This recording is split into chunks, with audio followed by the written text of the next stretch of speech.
घर की मरम्मत खुद करना मजेदार और अपने बजट के अनुकूल होता है, लेकिन स्टेयरकेस बनाना थोड़ा मुश्किल भरा हो सकता है। लेकिन एक बार आपने इसको नापना सीख लिया तो स्टेयरकेस का निर्माण करना कोई मुश्किल प्रोजेक्ट नहीं है। आज हम स्टेयरकेस कैसे नापें इसके बारे में बात करेंगे। तो नमस्ते दोस्तों, श्री गंगा कंस्ट्रक्शंस की एक और नई वीडियो में आप सभी का स्वागत है। Let's begin.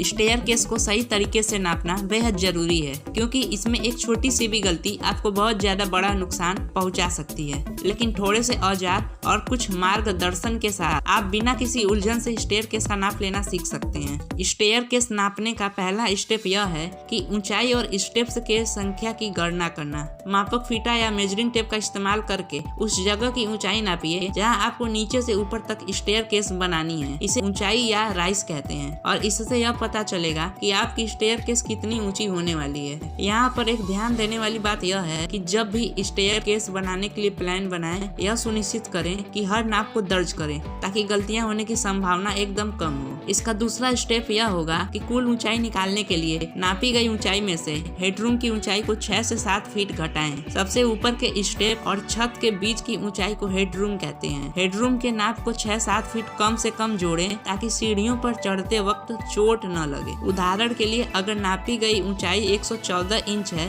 तो 6 फीट घटाएं। उसके बाद 72 इंच हेडरूम की ऊंचाई है, जिससे आपको कुल सीढ़ियों की कुल ऊंचाई 42 इंच ज्ञात होगी। इसका तीसरा स्टेप यह होगा कि स्टेयरकेस की ऊंचाई ज्ञात करने के बाद कुल ऊंचाई को 6 और 7 इंच से भाग दें ताकि स्टेप्स की संख्या मिल सके। अगर स्टेप्स की संख्या अधिक चाहिए तो 6 से भाग दें और यदि कम चाहिए तो 7 से भाग दें। भाग देने के बाद जो संख्या मिलेगी उतने स्टेप्स आपको अपने स्टेयरकेस के लिए सोचने पड़ेंगे जो आप बनाने वाले हैं। उदाहरण के लिए 42 को 6 से भाग दें, तब आपकी स्टेयरकेस में कुल 7 स्टेप्स आएंगे। इसका चौथा स्टेप यह होगा कि ऊंचाई को स्टेप्स की संख्या से भाग दें ताकि हर एक स्टेप की ऊंचाई पता चल सके। स्टेप्स की ऊंचाई का मतलब है स्टेयरकेस की हर एक स्टेप्स कितनी ऊंची है। हर एक स्टेप की ऊंचाई निकालने के लिए कुल ऊंचाई को सोची हुई स्टेप्स की संख्या से भाग दें। अगर ऊंचाई 42 इंच है और उदाहरण के लिए सीढ़ियों की संख्या 6 है तो हर एक स्टेप्स की ऊंचाई 7 इंच होगी।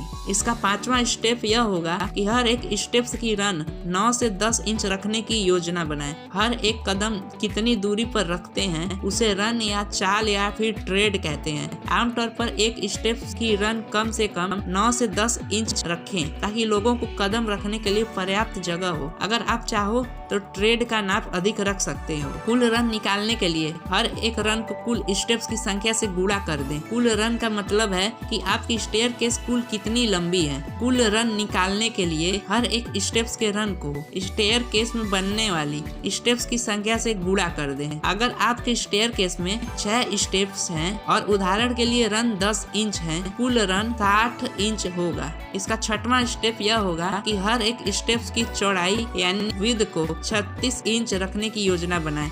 स्टेप्स की चौड़ाई का मतलब है हर एक स्टेप्स कितनी चौड़ी है और यह हर एक स्टेप्स की ऊंचाई के साथ परपेंडिकुलर है। हर एक स्टेप्स की चौड़ाई औसत कम से कम 36 इंच होनी चाहिए। अगर आप चाहें तो अधिक चौड़ाई रखकर भी स्टेप्स बना सकते हैं। यह हमेशा आपके स्टेयरकेस की कुल चौड़ाई के बराबर ही होती है। स्टेयरकेस के स्ट्रिंगर की लंबाई ज्ञात करें। स्ट्रिंगर हमेशा स्टेप्स की लंबाई के साथ तिरछे में रखा जाता है ताकि स्टेप्स सेट होने से पहले टूट न जाए। लंबाई ज्ञात करने के लिए रन का वर्ग यानी स्क्वायर निकालें। हर एक स्टेप्स की ऊंचाई का भी वर्ग निकालें और फिर दोनों स्क्वायर को जोड़ दें। फिर कुल वर्ग का स्क्वायर रूट यानी कि वर्गमूल निकालें और फिर दोनों वर्गों को जोड़ दें। फिर कुल वर्ग का वर्गमूल निकालें ताकि आपको स्ट्रिंगर की लंबाई ज्ञात हो सके। उदाहरण के लिए अगर रन 10 इंच ली गई है तो 10 का स्क्वायर 10 गुणे 10 करने से 100 मिलेगा। अगर हर एक स्टेप्स की ऊंचाई 7 इंच ली गई है तो 7 का स्क्वायर 7 गुणे 7 करने से 49 मिलेगा। 100 और 49 को जोड़ दो जिससे